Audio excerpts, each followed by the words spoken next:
My name is Jonathan Reed. I'm 70 years old now, but there's one night I can never forget. The night that turned my world into ashes. The night fire took away everything I ever loved. I was 12, just a kid who thought the world was safe, that my parents would always be there when I woke up. But that night, I woke up to heat, to smoke, to screams. My mother's voice, it was calling my name. Johnny, get out. I still hear it sometimes, even in my dreams. I ran to the door, but the flames were already dancing, swallowing everything. The walls, the photos, my childhood. The air burned in my lungs. My father's shadow appeared in the smoke, running toward me. He pushed me out the window before the roof came down. That was the last time I saw him alive. They said I was lucky to survive, but I didn't feel lucky. I remember sitting outside our burnt home, barefoot, wrapped in a blanket someone gave me. All I could see was smoke rising into the sky, like pieces of my life disappearing. No tears came out. Maybe I was too empty to cry. That night didn't just take my parents. It took away my sense of safety, of warmth, of home. I remember looking at the burning house and whispering, if this fire wanted to destroy me, it failed. I didn't know what I meant back then, but that sentence, it became the start of my new life. The night that destroyed everything also lit something inside me. And that fire has been burning ever since. After the fire, the world became quiet. Too quiet. I was sent to an orphanage a few towns away. They said it was a fresh start. But how can you start fresh when your heart still smells like smoke? The orphanage was cold. Not because of the weather, but because no one really cared. Dozens of kids like me, some angry, some broken, some silent. The walls were gray, the food was plain, and the nights were the hardest.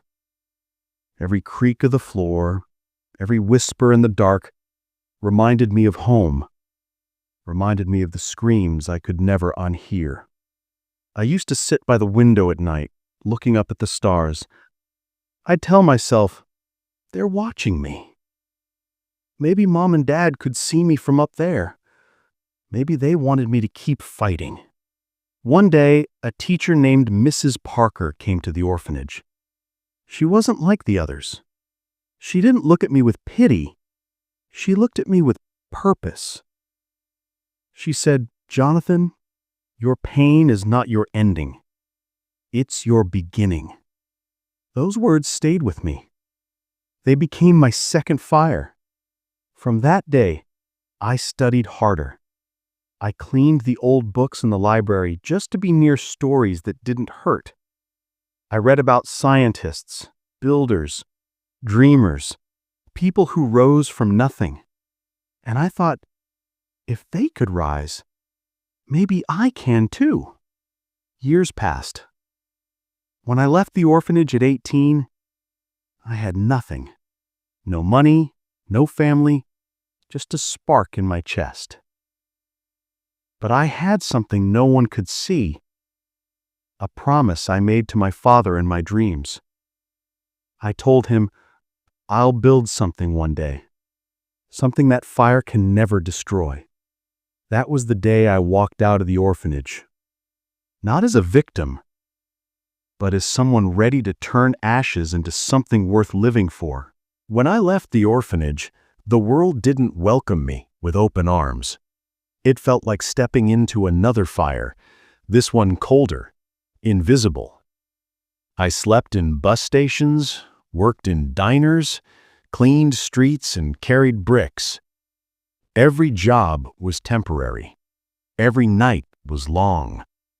But I never forgot what Mrs. Parker said. Your pain is your beginning. At 19, I got a job at a small construction company. The pay was barely enough for food, but it was honest work. The first time I held a hammer, I felt something awaken inside me. Every strike, every nail, it felt like I was rebuilding my own life, one wall at a time. The foreman used to laugh at me. "You work like the building owes you something," he said. And I'd smile, because maybe it did. Maybe every wall I built was another promise kept. Years passed like dust on steel.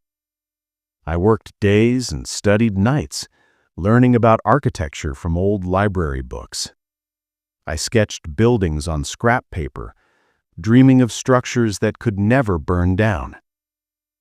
Sometimes I'd whisper to myself, if I can build something beautiful out of concrete and steel, maybe I can rebuild what I lost. By 30, I got my first chance. A small firm hired me as a junior draftsman. My hands, once covered in soot, now held blueprints. But I didn't forget where I came from. When people laughed at my rough accent or my old clothes, I just smiled. Because I knew they hadn't seen what I'd seen. They hadn't walked through fire.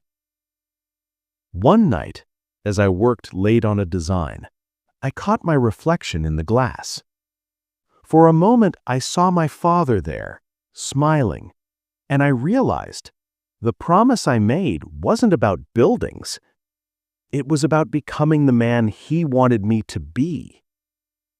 The boy who lost everything was slowly building himself again, brick by brick. I'm 70 now. The hands that once built skyscrapers tremble when I hold a cup of coffee. The world calls me a visionary architect, but when I look at the buildings I created, I don't see glass and steel. I see ashes turned into strength. A few years ago, I went back to the town where it all began. The street was still there, though most of it had changed. But the spot where my old house once stood, it was just an empty lot, covered in wildflowers. I stood there for hours. The air was still, and for the first time, I didn't smell smoke. I smelled peace. I whispered, "Dad, Mom?" I kept my promise. And in that silence, I felt them there. Not in the ground, not in the sky, but inside me. The fire that destroyed my world also built the man I became. It burned away my fear, my weakness, my doubts, and left behind something pure: purpose. Life has a way of taking everything from you so it can give you something greater. Back then, I thought the fire ended my story. Now I know it was just the first chapter. People often ask me, "Jonathan, what kept you going all those years?" I tell them, it wasn't anger. It wasn't revenge. It was love. Love that refused to die. Every time I look at a child's drawing of a house, I see myself, that boy who thought everything was over. And I smile because I know the truth now. Sometimes the fire that destroys your home is the same fire that forges your soul. So, if you're listening to this and you feel like your world has burned down, remember me, the boy who walked through the flames and came out stronger. Because hope, my friend, is fire too.